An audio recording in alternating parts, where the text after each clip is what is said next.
ఈరోజు బాల వికాస్ త్రాగునీటి శుద్ధీకరణ పథకం మహాసభ తెలంగాణ, ఆంధ్రప్రదేశ్, మహారాష్ట్ర స్థాయిలో వాటర్ ప్లాంట్ల కమిటీల 6,000 మందితో సభ నిర్వహించడం జరిగింది.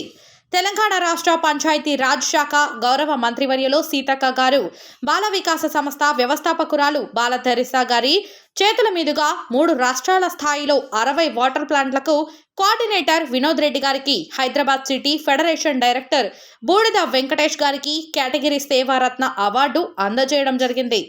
ఈ కార్యక్రమంలో బాల వికాస్ ఫెడరేషన్ డైరెక్టర్ సౌర్యారెడ్డి గారు, ప్రోగ్రామ్ ఆఫీసర్ ప్రతాపరెడ్డి గారు, మేనేజింగ్ డైరెక్టర్ మధుసూదన్ రెడ్డి గారు, వివిధ జిల్లాల డైరెక్టర్స్, నాయకులు జవహర్ నగర్ నుండి కె శంకర, రాజమౌళి, ప్రభాకర్, భారతి, వెంకటేష్, రవి, వీరస్వామి, మహేష్, సురేష్, శివరాం, వేణు, మహేష్, వాటర్ ప్లాంట్లో కమిటీ సభ్యులు పాల్గొన్నారు. బూడిద వెంకటేష్ మాట్లాడుతూ రాష్ట్ర స్థాయిలో అవార్డు దక్కడం ఆనందంగా ఉందన్నారు. ఇలాగే సేవలు కొనసాగిస్తానని తెలియజేశారు.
ఈరోజు బాల వికాస్ త్రాగునీటి శుద్ధీకరణ పథకం మహాసభ తెలంగాణ, ఆంధ్రప్రదేశ్, మహారాష్ట్ర స్థాయిలో వాటర్ ప్లాంట్ల కమిటీల 6,000 మందితో సభ నిర్వహించడం జరిగింది.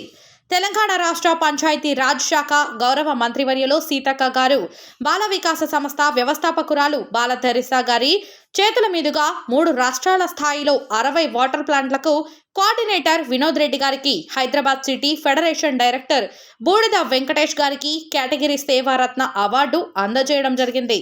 ఈ కార్యక్రమంలో బాల వికాస్ ఫెడరేషన్ డైరెక్టర్ సౌర్యారెడ్డి గారు, ప్రోగ్రామ్ ఆఫీసర్ ప్రతాపరెడ్డి గారు, మేనేజింగ్ డైరెక్టర్ మధుసూదన్ రెడ్డి గారు, వివిధ జిల్లాల డైరెక్టర్స్, నాయకులు జవహర్ నగర్ నుండి కె శంకర, రాజమౌళి, ప్రభాకర్, భారతి, వెంకటేష్, రవి, వీరస్వామి, మహేష్, సురేష్, శివరాం, వేణు, మహేష్, వాటర్ ప్లాంట్లో కమిటీ సభ్యులు పాల్గొన్నారు. బూడిద వెంకటేష్ మాట్లాడుతూ రాష్ట్ర స్థాయిలో అవార్డు దక్కడం ఆనందంగా ఉందన్నారు. ఇలాగే సేవలు కొనసాగిస్తానని తెలియజేశారు.